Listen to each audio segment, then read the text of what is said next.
तो कितनी उम्र में आपके पतिदेव चले गए? पतिदेव मेरा मुंह भी नहीं देखे, शादी हुई बहुत छोटे में। अच्छा, हाँ, पति का मुंह भी नहीं देखे। आपने अपने पति का मुंह भी नहीं देखा? नहीं देखे। 5 साल की थी तो कैसे देख। उसके बाद डेथ कर गए, हम मायके ही रह गई। अच्छा, पढ़ लिख करके अपना भाई सब पढ़ा दिए, हम पढ़ करके। तो आपकी कितनी उम्र में शादी हो गई थी? 5 साल में। और विधवा कितने साल में हो गई? 8 साल में। ससुराल नहीं गए और देखे भी नहीं। उसी दिन से हम संकल्प कर लिए कि मेरे जीवन में नहीं कुछ है। जब मुंह नहीं देखे तो हम इसी रास्ते से उतर गए, सत्संग से। धन्य हो मैया, आप जैसी स्त्रियों को ही पतिव्रता कहते हैं इस धरती पे। और आशीर्वाद दो अपने बच्चे को। आशीर्वाद देते हैं कि दीर्घायु रहे। इतना नाम आप दिए, साक्षात भगवान आप हैं। और आप जैसी माताओं के दर्शन करने से ही पापियों के पाप नष्ट हो जाते हैं। इतनी बड़ी ताकत है। ये सती स्त्रियां हैं। देखो, सारी जिंदगी अपने पति की विधवा रह के गुजार दिया, लेकिन जीवन में किसी प्रकार का कोई दोष नहीं है। मेरे लायक कोई सेवा हो तो बताइए, मैं क्या आपकी सेवा करूं? कोई आप जो आज्ञा करेंगे मैं आपकी सेवा करूंगा। सेवा तो यही, आशीर्वाद दीजिए कि इसी लगन से मेरा आशीर्वाद तो आप दीजिए मेरी माँ। उसी लगन से हम चले जाएं। और अभी जो आई हूँ इतना मैंने, आपने अपना लोक और अपना परलोक दोनों तैयार कर लिया। यहाँ आई जो हूँ आपसे मैं करवाने के लिए गोदानी।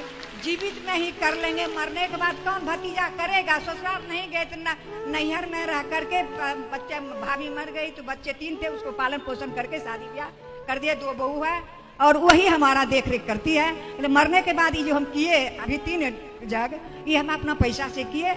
और भाई किसी को नहीं मांगे, भौजाई तो है ये नहीं है। हम ही तीनों बच्चों पूर्ण रूप से अपने आप को भगवान को सौंप दीजिएगा। बस सौंप दिए हैं।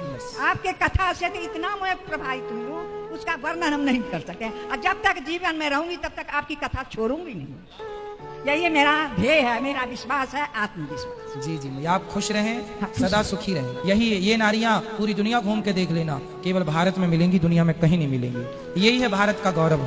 यही है भारत, जहाँ संयम है, जहाँ धैर्य है, जहाँ कोई विषय वासना नहीं है। ये किसी साधु, किसी संत, किसी सन्यासी से कम नहीं है। ये तपस्या है। सत्संग से जो जुड़ गई ना, इसीलिए कहीं किस पर ध्यान नहीं गया गुरुजी। जी भैया। और जो भी आए मेरे जीवन में दुखी, दिन दुखी। अब टीचर थी, रिटायर हो गई हूँ। अच्छा। 11 ईस्वी में।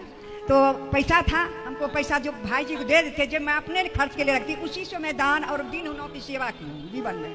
और बहुत बड़ी शांति मुझे मिलती है। भागवत कथा से मेरे जीवन में बहुत कुछ मिला था। और इतना मिला था हमको सुख भागवत कथा से, जिसके चलते अथी में लॉकडाउन जो लगा, आपका अचानक खोले, आपका दर्शन हो गया। मैं उसी दिन से इतना लग्न में हूँ कि आपसे के द्वारा मुझे बहुत बड़ी जो अधूरी थी मेरी शिक्षा सत्संग से, वो पूरी हो गई। और पूजा पाठ में इतना मुझे लगन है, उसका हम वर्णन तो भक्त करेंगे, हम क्या करेंगे।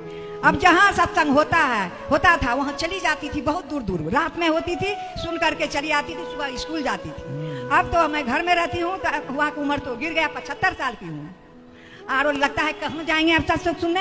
आपका जो टीवी पर खोल कर डेली कुछ नहीं, हमको कुछ है, आप जो एक कथा, आपका कथा सुनती हूँ और जो आप बताए हैं उस मार्ग पर चलती हूँ। पूजा पाठ जितना विधि विधान है वही हम करती हूँ। मुझे जीवन में बहुत बड़ा सुख है।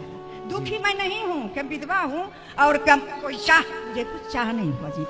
हम आपका कथा सुनते हैं तो लगता है और से और सुनते, कितना रोते हैं हम आपकी कथा से, वर्णन से, गाना से, भजन से उसका वर्णन नहीं कर सकते। बहुत रोते हैं बैठ के।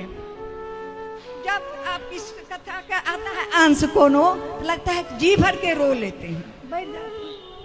धन्यवाद बेटा, धन्यवाद है कि आप मुझे आशीर्वाद देके परलोक को चला दें। सुंदर, भगवान आपको सदा सुखी रखें। आपकी बातों से हमें एक भजन की लाइन याद आ गई, वो मैं आपको सुनाऊं कि